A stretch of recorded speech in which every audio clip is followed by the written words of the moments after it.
Manuel Al, how is it going? I don't know why I just told everybody good morning, but Talofa Faithful, welcome to the Niner Faithful Radio halftime show that starts here at the 2 minute warning. We are here with what a game it's a lot better than probably most of us thought was going to be, with the Niners leading right now 21 to 13. The Lions are driving right now currently, so we'll see how this ends up. But yeah, definitely a good game to get this game going right now. Let's see. Just setting up a few things here. I have to jump in, jump out, or jump out and jump back in because it didn't start on time. For those that have been here before and have seen the stream and everything, just so you know, I am watching this on a little bit of a. I'm watching it on a stream. I'm not, so I might be a little bit delayed as far as what's going on currently in the game, but we will definitely see how that's looking right now. If you're watching over on Instagram and or TikTok and want to see your name with conversation, anything like that, please make sure to head over to the Niner Faithful Radio, either Facebook or YouTube page or anything like that. That way we can actually get you your stuff on the air. All right, so we looks like we are coming back from the commercial finally. All right.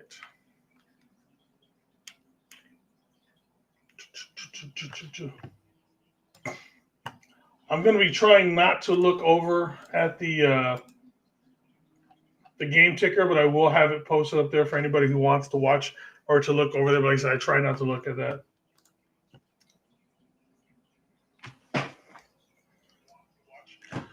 All right, let's see what they got.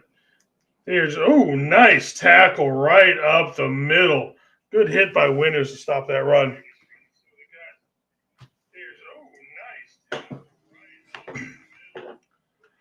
So glad that the player formerly number 59 is not on this team anymore.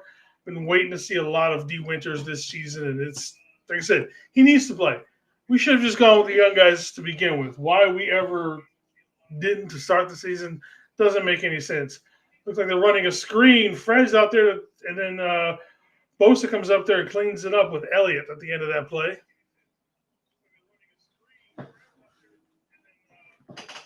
All right, so it looks like Shanahan has called a timeout, considering we are going to. All right, so let's go away. Sorry. I clicked on the wrong one. Too many things going on. Yeah, so how's everybody doing tonight? Again, thank you for showing up. Always good to have everybody here watching as we get this going. What do you guys think of the game so far? Let me know. All right, so we got 3rd down and 5. Let's see if we can home to a field goal. We can home to a field goal with the way the Niners offense has been working tonight. We could actually do some damage. All right, handoff to Gibbs. He's going to hit it outside and got about 3 of them Niners out there that took him down. Looks like Green, Warner, and somebody else I'm not able to see the number on. I should probably switch over to this one, huh? Or at least this one.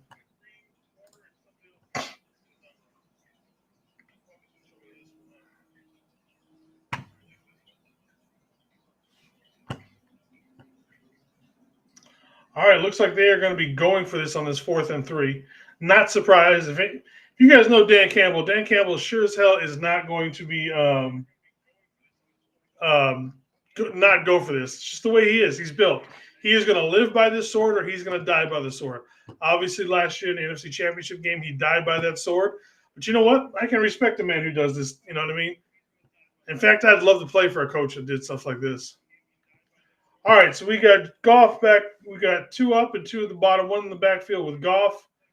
Let's see what we do. The ball's hiked. It's getting a good pocket. Goff throws to the end zone, and it is knocked down. Good stop by the Niners. It was intended for Laporta, knocked down by Bernardo Green. Nicely done, young man.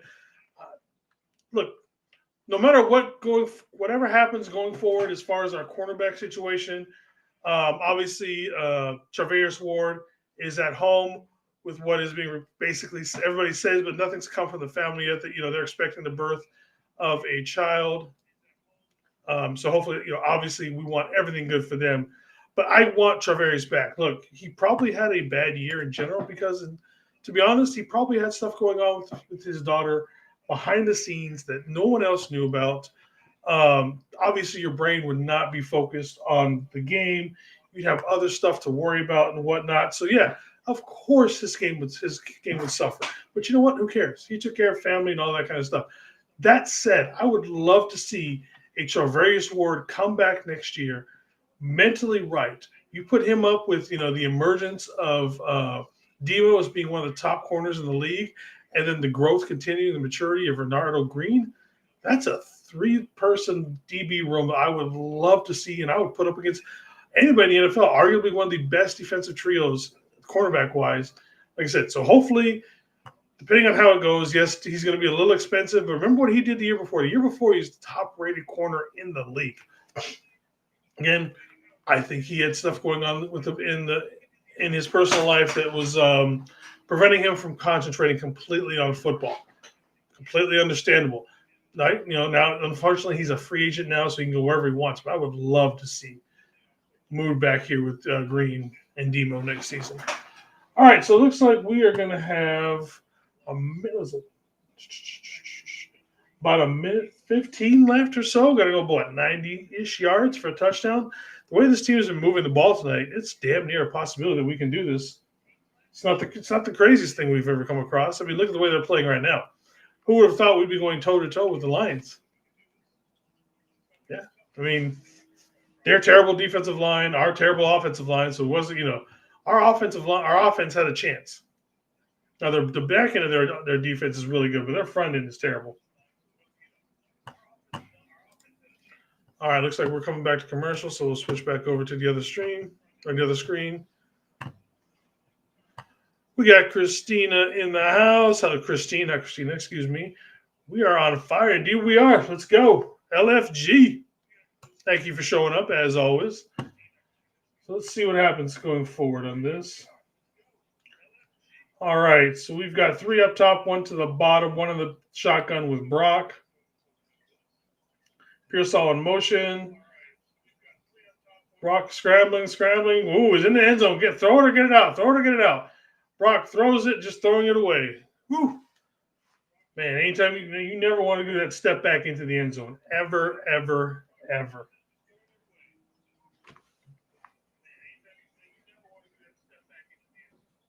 Sorry, just checking some stuff here. All right, let's see. All right, so we got 2nd and 8 coming up. Excuse me, 2nd and 10. I don't know why I was thinking 8. Let's see what Kyle's going to dial up here. We take a shot, maybe something down the middle, see what we can get. All right, so we've got Debo in motion going down to the bottom. We got 3 at the bottom, George up top. Brock is back. Pocket's collapsing on him. Brock's throwing. He's got Garendo. Garendo's going down the sideline, almost up to about the 47-yard line. Woo! Nice toss and catch. Clock is continuing to move. We are down to 45 seconds. All right, so we got 3 at the bottom, 1 up top. Brock's back in the shotgun there. He's being blitzed, avoids the blitz, gets it out really quickly to Garendo. Garendo gets about 7 or 8. Nicely done. Look, Garendo, I don't know why we're not throwing to him. I know a lot of this offense is based on the fact that Christian McCaffrey can catch out of the backfield. Let's not forget, Isaac Garendo is a wide receiver turned running back. Let's use those hands. All right, so we got 2nd and 2 here. Looks like about the 50-ish so.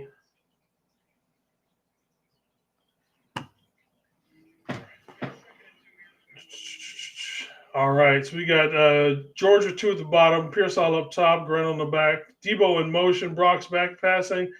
Throw it over to Pearsall. Pearsall with the 1st down, getting out to about the 43-yard line of the Detroit Lions. Hey, let's keep going. Let's see, the Lions will be getting the ball back to start the second half, so we obviously want to get something on the board before we go. So we'll see how this. We'll see how this goes. Again, thank you everybody for joining the Niner Faithful Radio halftime report. Even though we're not quite at halftime, but we always start with a 2-minute warning just to give time, me to get in the mood of everything and get everybody's time to get in here. All right, 2 up top. Debo in the motion, or 2 at the bottom, 2 up top. Brock is back. Throwing out to the sideline. He's got Juwan. Juwan gets out of bounds at about the 28-yard line or so. Ball went out. So we got 23 seconds left. So we're pretty much closing in on field goal range. The question is, do you trust Moody? And we spike the ball.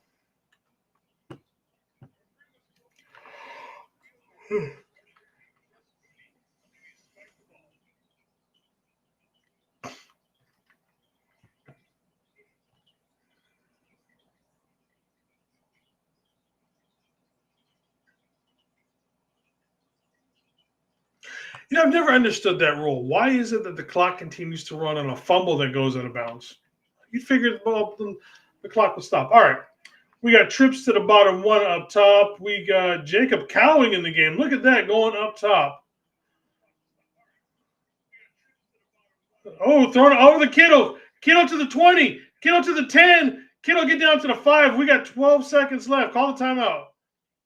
Oh, there's a flag on the field. Oh, it looks like it's against the Niners. Oh, man.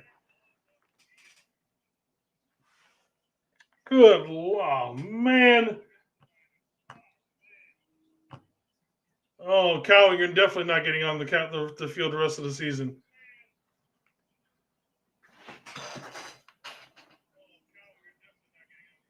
Oh, he put his hands up. That's why. If he had just continued to run, he might have got away with it. But he put his hands up, and they're going to call that.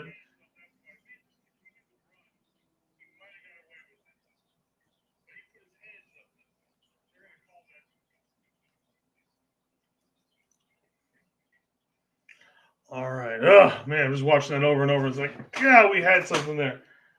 All right, let's see what we got. We are back on the 40-yard line now. Throwing it over to Kittle. Kittle probably gets it up to about the 30. 33, looks like.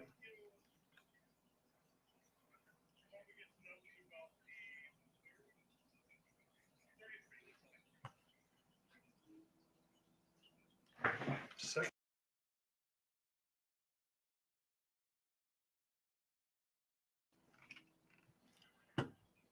All right, Moody, let's see what you can do, man.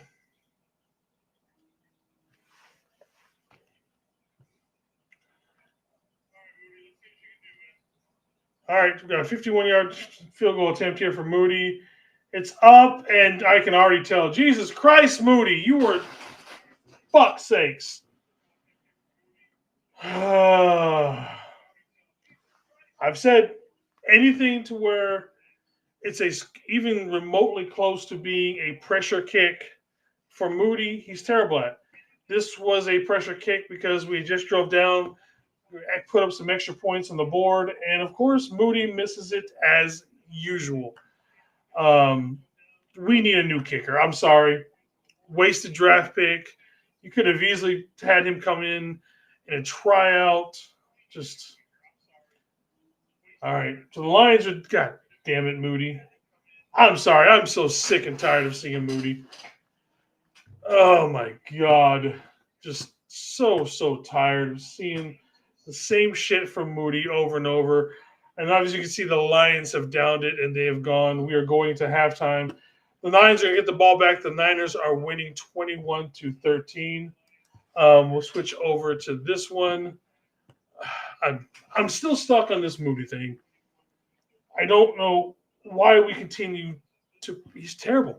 Between Jake Moody and Jake Brendel, get the Jakes out of there. The two of them are terrible. Now Jake Brendel's been okay tonight, so maybe the problem has been Aaron Banks. And see, we've got Nick Zakel in there, but still, it's just like, come on, people. All right, I'm going to hit a quick commercial thing real quick, and then we'll be right back to get this started. As soon as I can find it. Here we go. This segment is brought to you by shop49ers.com, the official online store of the 49ers. Use our affiliate link in the description to get the latest official Niner gear. Save 10%. Again, everybody, thank you for joining the Niner Faithful Radio Halftime Show. It's me, Captain Niner, here, watching this game as the Niners are taking the lead into the halftime, 21-13. over the Lions in what we thought was going to mean. Kind of thought it was going to be a high-scoring game with the way both defenses can be. They are gashing us up the middle. We're gashing them pretty much everywhere across. But definitely what a lot of us were talking about with this game is taking the over on the 50 points and whatnot. Let me pull this up. So I got to move a few things around here real quick.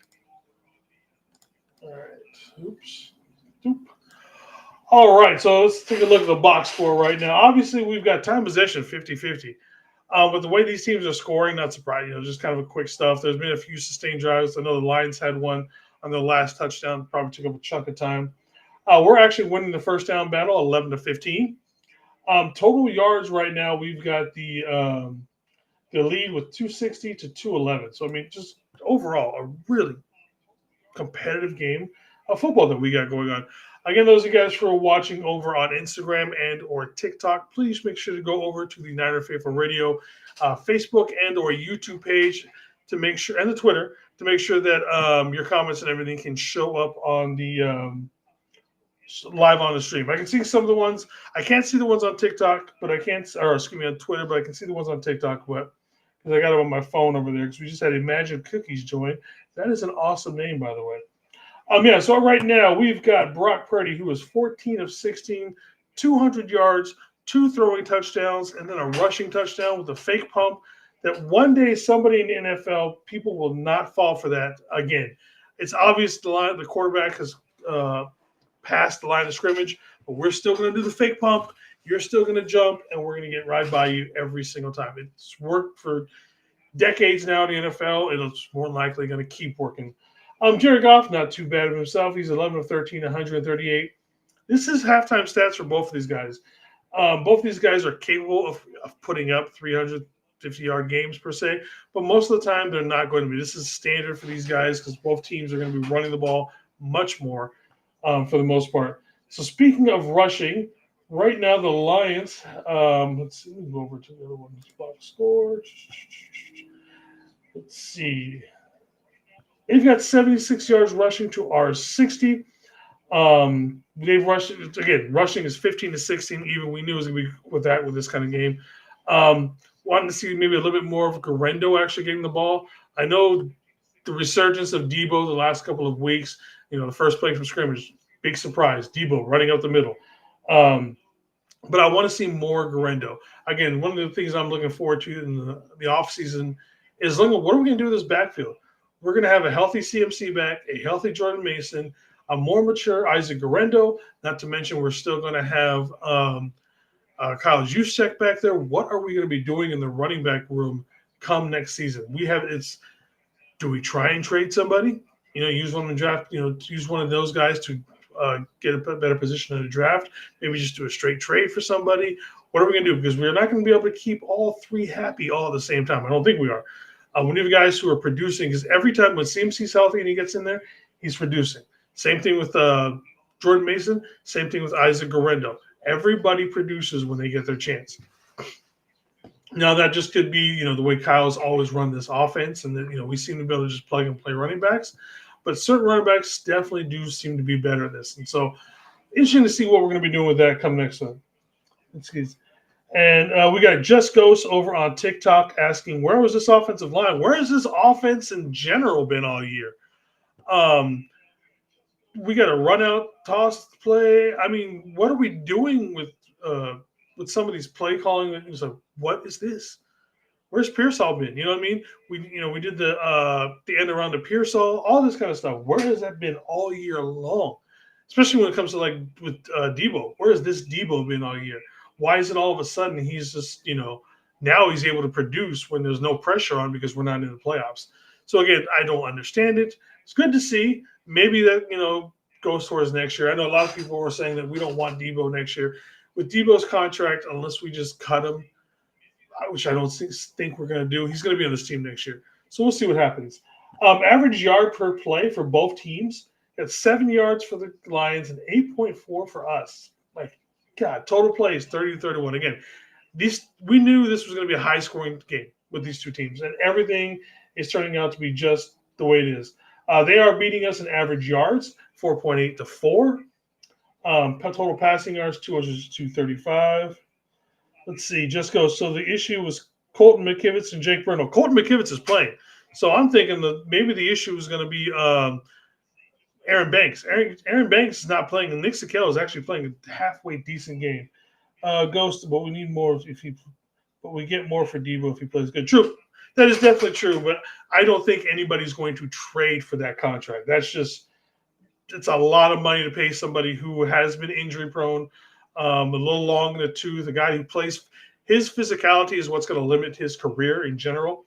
He's 29 or going to be 29, and you have to look at Debo like a running back almost. About 28, 29, 30. That's about when most good running backs time out, just because of how physical the position is. So you got someone at that age, that contract. I don't see anybody possibly trading for it unless there's like end of season huge injuries or something like that. But that's the way I see him getting traded.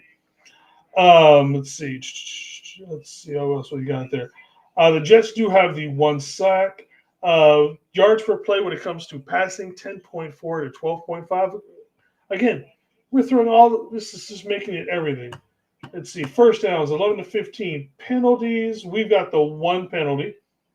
They are 5 of 6 on third downs. They're doing damn good on that. They're 2 of 4 for us. Let's see. I misspoke on the penalties. They've got 4 penalties for 25 yards. We've got the 1 penalty for 10 yards. Let's see. Fumbles. Let's see what else. Let's see how we're doing. Let's see. The Lions defense right now, they are being led by Joseph and Arnold. We're being led by Fred Warden, Isaac Yadam, and D. Winters is just playing a madman to the point where he's trying to injure Bosa and himself.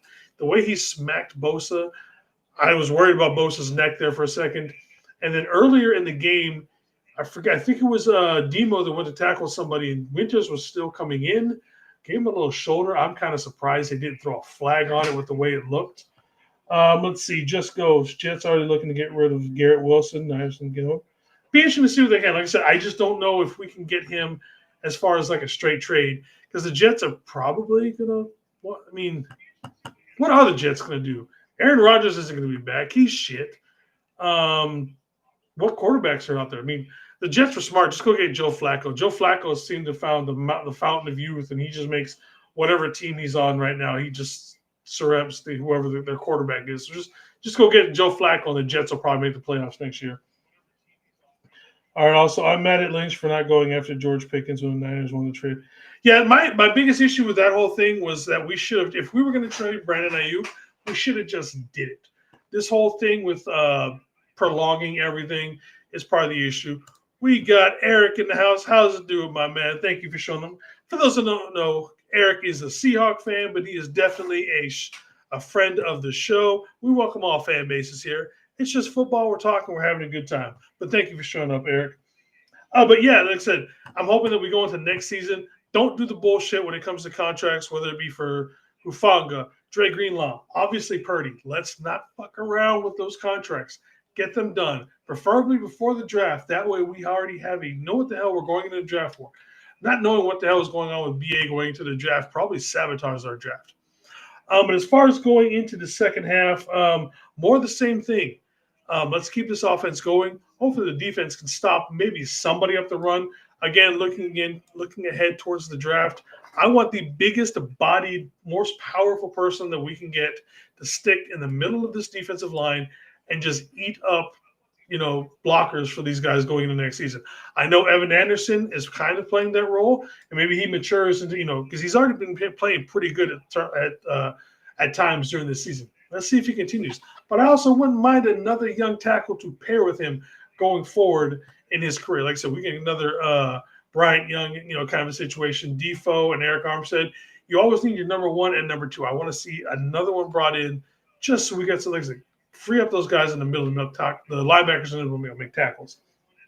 But other than that, everybody, make sure to join Jamie after the show. She will be live doing the post-game report. I may or may not be joining. I haven't decided. I've got to go see what the wife says, because you guys know how it works. Happy wife, happy life. Also, tomorrow, no matter what happens, I will be doing probably early in the morning. I'll be doing my Captain and Coffee morning report, and then I'll try and knock out the reaction shows. For those of you who don't know, I do a reaction video for the highlights from the game. Obviously, we've got a lot going on. Another highlight: Juwan Jennings is a man. We should give Juwan Jennings a bigger contract. Sign him again. You got a flag for being a man because he took somebody down. That's BS. And then also on Tuesday, me and TJ will be again live at Niner Faithful Radio. We'll review the game one way or the other. Win, lose, or draw, we will be there. All right, Faithful. Looks like it's going to be coming up to the end of the halftime show. Again, thank you very much for the people who are watching us across all our platforms. And Fafitai Telova. One love, Faithful. Let's get this done.